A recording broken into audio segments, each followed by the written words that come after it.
tous les guerriers pacifiques, j'espère que vous allez bien. C'est Maïlan, coach et conférencière. Et je reviens tout juste de mon voyage au Kenya avec les guerriers Maasai. Et j'avais envie de partager avec vous ce qui se passait pour moi depuis que je suis rentrée. Quand on vit une expérience, quand on vit un voyage initiatique comme ça chamboule, ça bouleverse à plein de niveaux, énergétique, émotionnel, physique. Et j'ai vécu une expérience très très forte à plein de niveaux et dont je vous parlerai certainement plus tard au fur et à mesure du temps. En tout cas, ce que j'avais envie de partager avec vous, c'est que depuis, en fait, c'est comme si la vie me challengeait pour voir à quel point je mettais en pratique et à quel point j'avais intégré les enseignements des Maasai. Et un des grands enseignements des Maasai, c'est plusieurs, c'est l'intégration de la dualité, de bien comprendre que tout marche par paire, que le bonheur ne vient pas sans malheur, qu'il n'y a pas de nuit sans jour, etc. Vous avez compris. Et du coup, un axe aussi de leur vision des choses, de leur philosophie, c'est regarder les défis comme des cadeaux. Et depuis que je suis rentrée, eh bien, j'ai beaucoup de défis personnels, surtout notamment un cambriolage. Donc j'ai été cambriolée pendant mes vacances.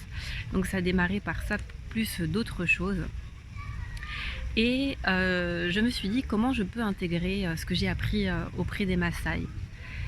Et ce que j'ai appris là-bas, c'était la non-résistance à ce qui est. Et je me suis observée parce que particulièrement c'était hier matin où j'ai un petit peu enchaîné les mauvaises nouvelles toute la journée. Et là où avant peut-être que j'aurais été facilement prise par mes émotions, peut-être découragée, énervée, en colère, peut-être même une envie de pleurer parce que c'était un peu too much. Eh bien j'ai pris le parti de prendre les problèmes un par un et de me dire c'est ce qui est. Voilà, donc je vais prendre les choses une par une et je vais faire ce que je peux pour résoudre chaque problème en sachant que je vais faire de mon mieux, pas plus.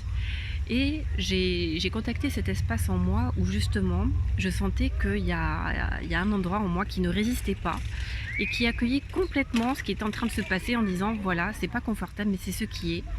Et j'ai senti que je trouvais cet espace en moi que j'appelle mon centre, c'est-à-dire ni trop en avant ni trop en arrière, c'est-à-dire ni dans la lutte ni dans la passivité.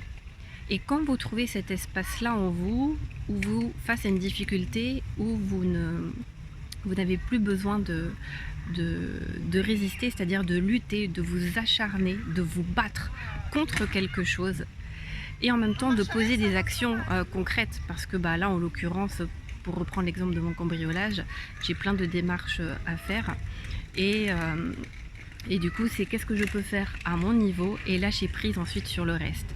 Et paradoxalement, ce que j'ai expérimenté, c'est que plus j'ai accueilli ces difficultés là dans le lâcher prise, finalement en étant complètement dans l'acceptation, et bien j'avais la solution qui arrivait en même temps. Et c'est assez hallucinant parce que, par exemple, là je suis arrivée au commissariat. D'habitude, il y a 2 heures d'attente. D'ailleurs, le policier m'a dit que les gens avant moi, ça faisait 2 heures qu'ils attendaient. Moi, je suis arrivée, je suis passée direct. Puis au moment où je suis arrivée, en fait, il y a des bureaux qui se sont libérés. Je suis passée, j'ai attendu 5 minutes. Et je suis tombée sur un policier super sympa, où on a discuté de son week-end, des vacances, etc. Et je me suis dit, j'ai pris ça comme des clins d'œil de la vie parce que justement, parce que je me suis dit, je prends les choses comme elles sont. Elles sont déjà pas agréables, donc je vais pas rajouter de la souffrance à la douleur et je vais me laisser porter.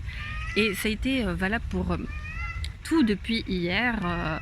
Pareil, j'ai ma porte qui ne ferme plus et donc je suis tombée, donc mon propriétaire a demandé à l'ouvrier de m'appeler et pareil, je suis tombée sur un mec super sympa qui m'a conseillé au téléphone, qui m'a rassuré, qui m'a expliqué quoi faire.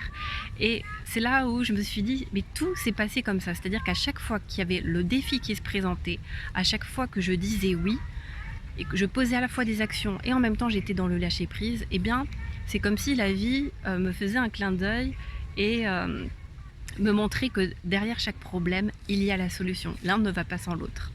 Et donc le fait de justement cette non-résistance, ce non-effort face à ce qui est, eh bien ça facilite grandement la vie. Et c'est ça que j'avais envie de partager avec vous, c'est que si vous vivez en ce moment ou plus tard des difficultés, en tout cas, c'est vraiment d'expérimenter encore une fois cette non-résistance, le non-effort, et de dire ok, c'est ce qui est, et je prends les choses une à une comme elles viennent. Voilà, sans être résigné non plus. Et vous allez voir que quand vous arrêtez de résister, quand vous arrêtez d'être en lutte, les choses se délient toutes seules. Vraiment toute seule, en tout cas c'est mon expérience et c'est ce que j'avais envie de partager avec vous. Voilà, j'espère que cette vidéo vous sera utile. Vous pouvez la partager si vous pensez qu'elle peut aider d'autres personnes. Et puis vous pouvez aussi suivre mon atelier La méthode sage pour devenir maître de votre vie, qui est accessible gratuitement sur mon site internet sous la vidéo également. Je vous souhaite une très belle journée, tout en douceur et en non-résistance.